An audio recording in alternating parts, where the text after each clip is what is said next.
થી સમગ્ર સૌરાષ્ટ્ર અને ગુજરાતના કેટલાક વિસ્તારોમાં વરસાદ પડી રહ્યો છે ત્યારે 3-4 દિવસથી ગીર સોમનાથ અને સમગ્ર સૌરાષ્ટ્રમાં વરસાદ વરસ્યો હતો તો ગીર વિસ્તારમાં કેરીની વ્યાપક અને સાર્વત્રિક ખેતી થઈ રહી છે તે વિસ્તારમાં 50 થી 60 કિલોમીટરની ઝડપે ફૂંકાયેલા પવન બાદ અચાનક ધોધમાર વરસાદ પડ્યો હતો પરિણામે કેરી પકવતા ખેડૂતોને ખૂબ મોટું નુકસાન પહોંચ્યું છે ત્યારે આ વર્ષે છેલ્લા 2 દશકાના ઇતિહાસની સરખામણીમાં કેરીની સૌથી ઓછી આવક નોંધાય તેવી ચિંતા પણ તાલાલા માર્કેટિંગ યાર્ડના વેપારીઓએ વ્યક્ત કરી છે ત્યારે કમોસમી વરસાદથી ખેડૂતોની 12 મહિનાની મહેનત ઉપર પાણી ફરી વળ્યા છે આ વર્ષે શરૂઆતના દિવસોમાં કેરીનું ઉત્પાદન ખૂબ સારું જોવા મળતું હતું પરંતુ જેમ જેમ સિઝન આગળ વધતી ગઈ તેમ તેમ કેરીનું ઉત્પાદન અને ફળ લાગવાની પ્રક્રિયા ગ્લોબલ વોર્મિંગ અને કમોસમી વરસાદને કારણે ખરાબ થતી ગઈ આજે કેરીનો પાક મોટા ભાગે ખતમ થવા સુધી પહોંચી ગયો છે ત્યારે 4 દિવસથી વરસાદ અને ભારે પવન ફૂંકાયો હતો જેને કારણે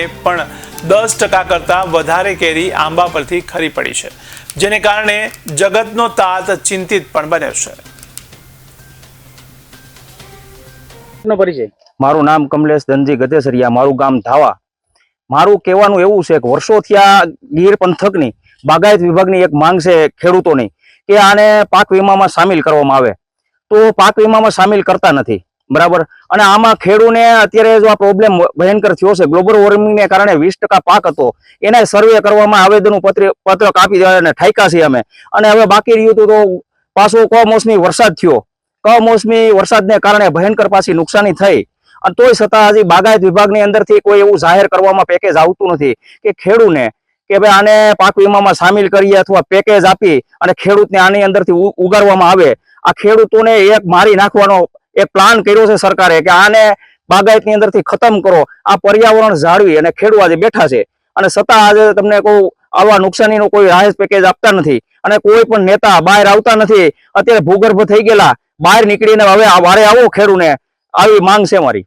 અત્યારે કોઈ પાક કેસર કેરીના પાકમાં કઈ બેસ્યું છે કે હાવ પૂરું થઈ ગયું છે? હવે 2-5% બેસ્યું છે, હવે એ પણ હવે ગારો અને લીધે કોઈ મજૂર પણ આવતા નથી, આંબા ઉપરથી તકલીફ થાય છે વેરવામાં, એટલે આવી બધી હવે નુકસાની છે ખેડૂની અને અડદ મગ તુવેરની અંદર બધું ફેલ થઈ ગયું છે, કાંઈ હારાવટ રહી નથી। મારું નામ માલવિયા મધુભાઈ, ગામ ધાવાગીર। અત્યારે ઓલરેડી 80% બાગાયત તો નિષ્ફળ હતું જ। અમે ઘણી વખત આવેદનો પણ આપ્યા છે સર્વે માટે, ત્યાર પછી પણ સર્વે કરવા માટે આનાકાની કરી હતી, ત્યાર પછી ખોટા સર્વે કરી અને સરકારમાં મોકલા હતા એની માટે પણ અમે આવેદન આપ્યા અને તે પછી રીસર્વેની સરકાર આદેશ કર્યો, રીસર્વે થયા, એમાં 80% પાક નિષ્ફળ બાગાયતે પોતે પણ સ્વીકાર્યું છે।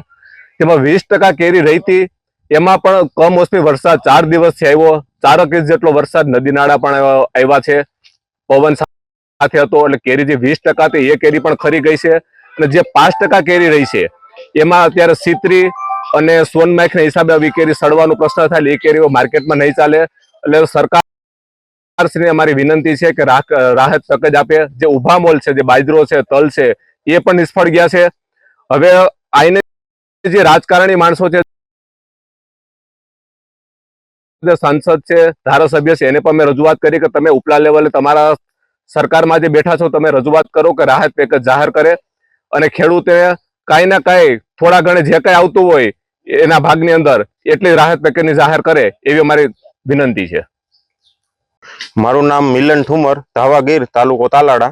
અત્યારે અમારે અહીંયા 4-5 દિવસથી આ કમોસમી વરસાદના લીધે બાગાયત વિભાગમાં કે કેરી છે, કોઈ પણ બીજા જંગલી વૃક્ષને એની હિસાબે અત્યારે વરસાદમાં ઘણું ખરું નુકસાન છે અને વાવેતરમાં અડદ, તલ, મગ, ચોરી છે એવા વસ્તુ અત્યારે ઉગી નીકળી છે।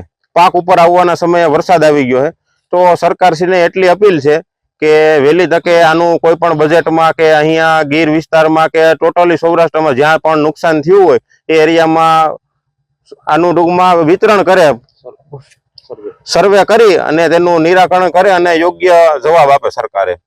એટલું નુકસાનમાં કઈ બાકી જ નથી, કેરી તો હતી જ નહીં, 20% કેરી હતી ને એમાં આ પવન ને વરસાદને લીધે ઘણું ખરું નુકસાન થયું છે। કેરી હવે ખેડૂતને ખાલી ખાવાની વેડવા જવાની છે, બાગાયતમાં અત્યારે કોઈ પણ જાતનું અંદર જવાય એમ નથી। કેરી વેડવી હોય તો અત્યારે નીચે જમીનમાં વરસાદને લીધે ખડ પણ ઉગી ગયું છે અને ગારો થઈ ગયો, એની હિસાબે કામ કાંઈ થાય એમ નથી, એટલે કેરીના પૂરતા ભાવ મળે એમ નથી। કેટલો ભાવ હતો પેલા સ્ટાર્ટિંગમાં કેટલો ભાવ હતો અત્યારે કેસર કેરીનો અત્યારે કેટલો છે? 1200 રૂપિયાની આસપાસ બોક્સ હતું. અત્યારે કોઈ લેવા જ નથી વિચારતું કે કેરી કોને ખાવી, વરસાદ થઈ ગયો હવે કેરી કોણ લેવા આવશે અહીંયા. અને એક તો બાગાયતમાં કેરીમાં વર્ષમાં એકવાર 12 મહિને પાક આવે, એમાં આ 2 વર્ષ થયા તો ગ્લોબલ વોર્મિંગના હિસાબે કોઈ પણ જાતનું કઈ આવરણ આવતું નથી. અને આ ઓછું આવરણ આવ્યું છતાં પણ આ કમોસમી માવઠા આવે છે તો ખેડૂત ઉપર કુદરત પણ રાજી નથી એવું લાગી રહ્યું છે. તો એવામાં સરકાર થોડીક સહાય કરે તો યોગ્ય વાત છે.